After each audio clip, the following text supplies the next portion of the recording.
What is your excuse? We all have one. Is it the lack of time, lack of resources? What is it? We all have one. Upon us are the last 10 nights of Ramadan. Now, we all know what we have to do. We're all going to receive the WhatsApp messages and the Instagram posts and the Facebook lectures and the YouTube videos. We have information, we have the theory every year. We're in the same place and we're being reminded. Jazakumullah khair. The mashayikh are doing their work and their jobs, their responsibilities to share the knowledge. We have the knowledge. You have the knowledge. You know what you have to do. You have been here last year and the year before this. So why no change? Why do we let these last 10 nights go by just like that? In them is a night that is better than 1,000 nights. Laylatul Qadr khayrun min alf shahr. So why do we miss it? Why do we lose it? Why do we become losers? We have the arrows, the Qur'an, the Sunnah, but we miss the target. We miss the target.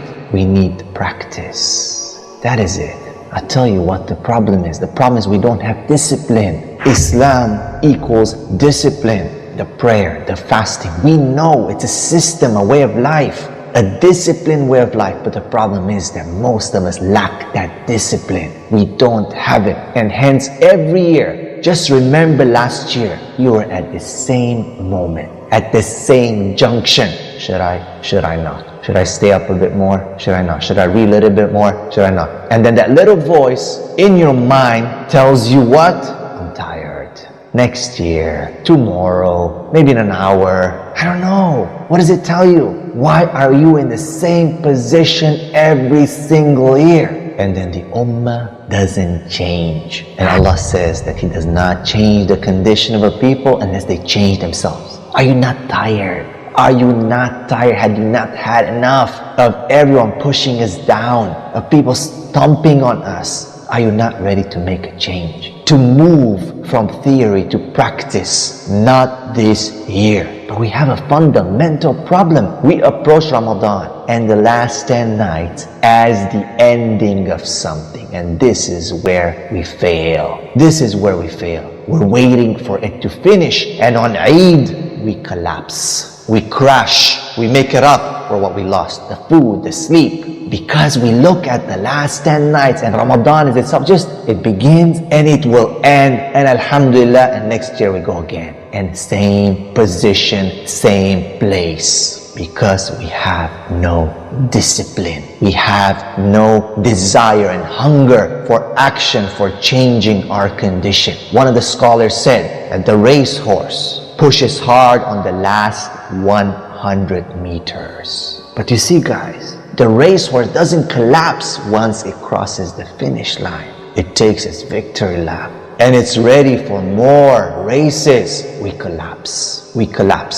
So I ask you again, what is your excuse? Are you not tired? This ummah needs you. It needs a new you. Make this Ramadan, these last 10 nights, as the beginning for next year. It's the beginning. This Ramadan was a training camp for you, so you can work for the next year to bring benefit to this ummah, to change the condition of the Muslims. You have it in you. You have something. You have greatness in you. Remember, Allah has destined you to be His representative on this earth. Means He's destined you for greatness. Are you going to take it? Are you going to man up? Are you going to woman up to this? To your promise, the amana that you have taken upon yourself. Islam is not just about praying and fasting. It's not just about you. It is about a greater thing. It is about representing Allah. It is about the ummah. It is about bringing justice and light to this world. But where's your part in this? You can't do it. Why? The excuses? Why? The whispers in your mind, the thoughts that tell you that you can't do it. You know, if there's no enemy within and the enemy outside can do you no harm. The problem is the first person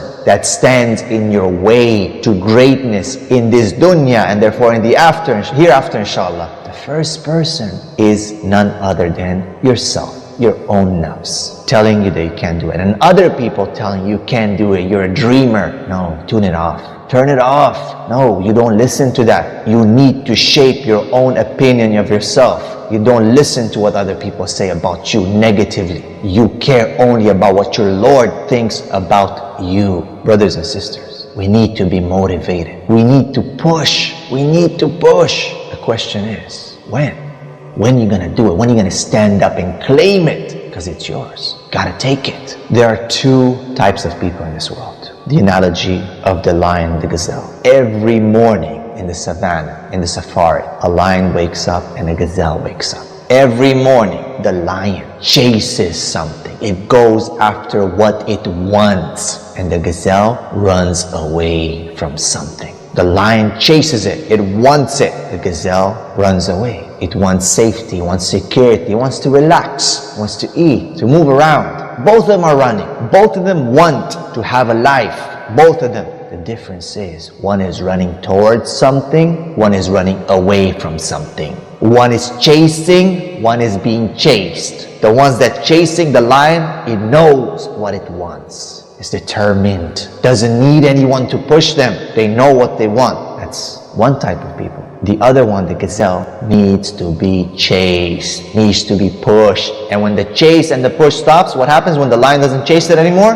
It just stops and it starts eating. It starts moving around, relaxing. You need to make a choice. Which one are you? Are you the one that's hungry and chasing and wants to do something and make a change? Or are you the one that needs to be pushed and chased all the time? And when the push and the chase and the pressure stops, you relax. And you're looking for that safety, you're looking for that just month-to-month paycheck, just that year-to-year same thing, but never making a very hungry decision, a determined decision. For the sake of Allah, of course, with sincerity, but you have to be hungry the same way Khalid ibn Walid was hungry, the same way Abdullah ibn Zubair was hungry, the same way the Sahaba were. Where are we? Where are you? This is the question. These last 10 nights. Are you going to make it as the end of Ramadan, or are you going to make it as the beginning of a new year, a new you?